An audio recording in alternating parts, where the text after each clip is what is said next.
Well, good morning, good afternoon, and good evening, wherever this video may find you. It is I, as always, Gavin, and I'm joined by my buddy Jaden. What's going on? You probably recognize him from the Corvette video that we did where you were not mic'd up and we got your audio kind of anyways. It works. You got some good input. So we are here with the Mark 8 Volkswagen GTI. So we're here to take it for a drive, and I want to find out a few things.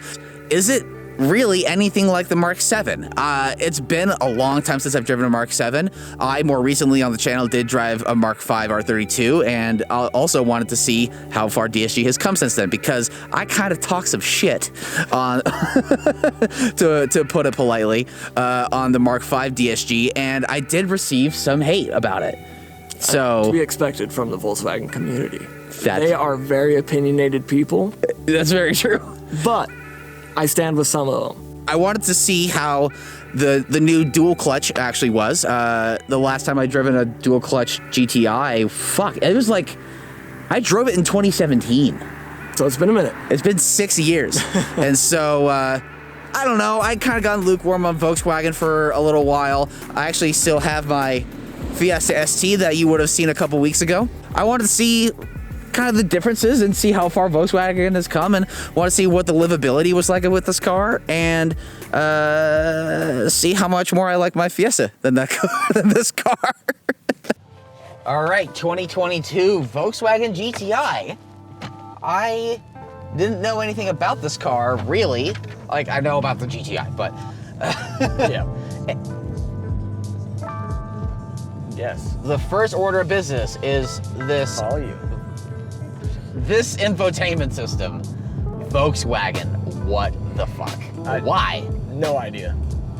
Everything is haptic. There aren't any buttons, as you probably know from everybody else. What would I like to do? The voice command system just turned on. I'm gonna cancel that. Nope. No. Oh, no. Oh. It's doing it again. Oh, God. Okay, All we're right. done. I think we're good. Okay, anyways, yeah, everything's haptic. And I actually was able to turn on the heated wheel unwantedly, unnecessarily, just going through a corner, and I was gripping the wheel, and this part of my hand hit the haptic on the wheel just a little too hard, and it turned the heated wheel on. Why? I want to know. Are you listening to me? The car. The car is listening. Yes.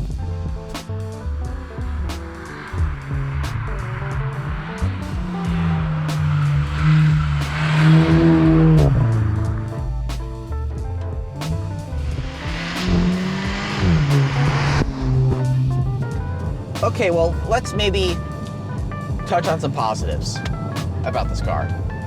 When the photos initially leaked, or not leaked, but dropped for the Mark 8 generation, it was actually back when the Mark 8 Golf dropped for Europe. We don't get a Golf anymore, but Europe does for the Mark 8. Yeah. I thought that the front end was way too frumpy. I thought that the back end was fine, mostly because it was roughly unchanged. And I was curious and mostly excited for the interior, especially for a Golf platform car. I thought it was going to be a cool design. And then the front end of the dashboard part, everything looking forward with the design came out. I was like, oh, I don't know about that. But it's still powered by a 2-liter, I presume it's an E888. It's the 2-liter that Volkswagen has been making for 15 years. Yes. And it's still MQB platform, from my understanding. So coming into this, I was also curious, is this going to drive basically exactly like the Mark 7? And by and large, yes. Yes. If you haven't driven a Mark 7, and if you find yourself in a Mark 8, guess what? You're not missing much. It's the same. It's the same as far as steering. It's the same as far as how the body and the body control and how the car wants to go around a corner. As far as like quick initial chuck, like, yeah, it hugs there. Yeah. But once you give it extra load on steering, if you're in a corner, you have like a mid-corner, like it's say a decreasing radius, you're gonna slide. You're just gonna shove. Yeah. And that's one of the reasons why I like my Fiesta, because guess what? It doesn't fucking do that. here, but let's do some power, shall we? 7-speed dual clutch that just fires off super crisp, super yummy shifts. And guess what? This is how a dual clutch is supposed to be. You're not supposed to like learn around it. Oh my God, that was that fast? There's no way. There's no way. There's no way. So you know that little corner that we just like went around and like there's like a little bit of lean? Yeah. That was 84 miles an hour. What? That was smooth. That was comfortable. I don't. How does it feel in the driver's perspective? I feel like the speed is completely hidden from me. That felt like I was doing, like the amount of theatrics that felt like for 84 was more of like a 65 in my car. Okay. So I feel like the car's hiding about 20 miles an hour. It doesn't talk to you. The steering doesn't really talk to me. At lower speeds, like doing like 3-point turns and stuff, and when you're at like max lock.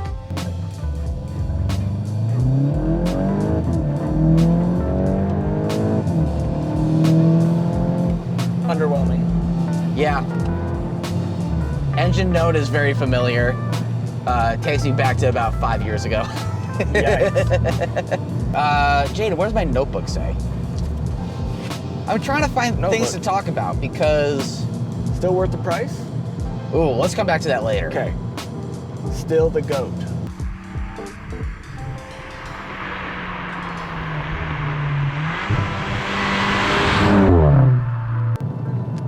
So, the greatest of all time argument for a hot hatch, it's actually really subjective, right? It is, absolutely. So, you're balancing a fun to drive factor, which can pull characteristics from various sports cars, let's say.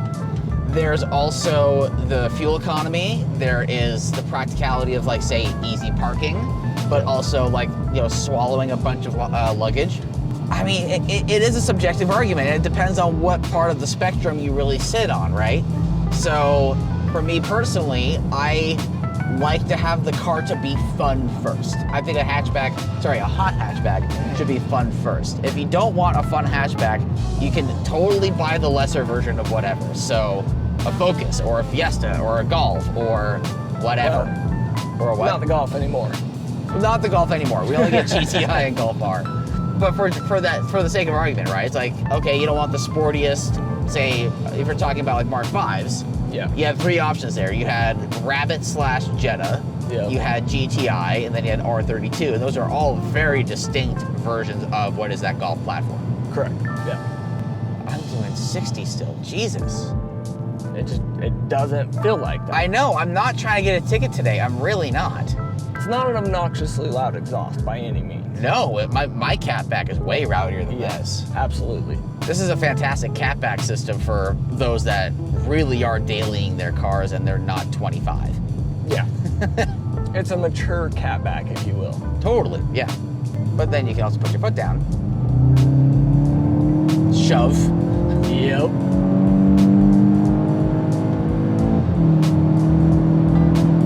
It handles it good. Yeah, but like we were saying earlier, it just doesn't talk to you. The car doesn't talk to you, and that's one of the things I absolutely love about my Fiesta. It's what I love about Miatas. It's what I love about old 911s. I feel like I keep on going in circles about this. But at the same time, yeah, I just like cars that communicate and talk to me. And this car doesn't really do that. The thing though, this is a quick car. It's a properly quick car. I did quite a high-speed pull on the causeway coming from the mainland out to here, out to the island, and it just freight trained until a very certain point. But then at that point, it actually just like halted. It just hit a brick wall. And I do know that some other Volkswagens, that is a thing. These powertrains, they kind of are out of breath above 5K. Okay. Such as my car too. I don't know if it was a gearing thing, if it was a boost by gear thing. I don't know if it's just, it was just ran out of steam. And we are going this way. Haha! All right, let's have some fun.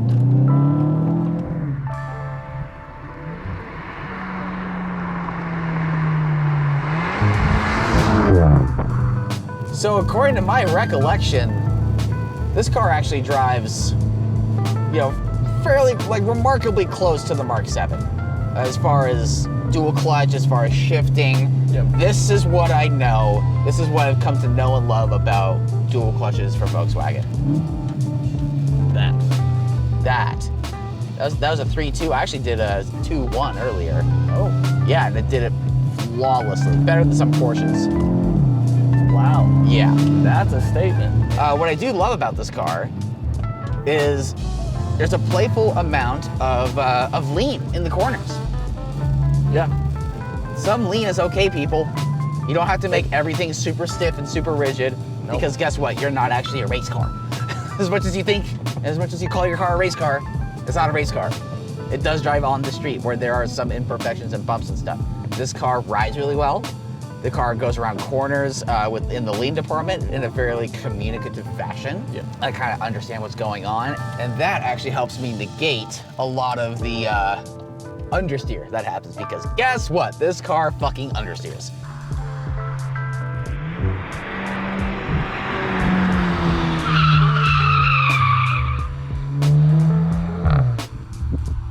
Yes. Granted, I can feel when that's coming and when that's happening, and I can tuck the front end a little more by letting off on throttle. See that? It tucked in there for a second and then pushed out a little bit. Oh. Can you tell? We are in sport mode, by the way. Like, this is like the most aggro setting. Yes. Let's go comfort. I don't want you to like load the shit. I just want you to turn it on. Okay, comfort mode.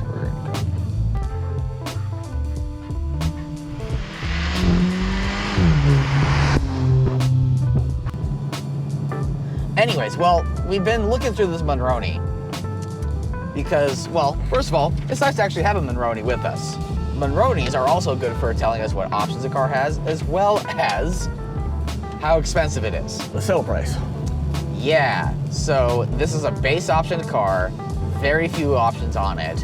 Out the door is 37 on the Monroney. You said that your buddy paid 40.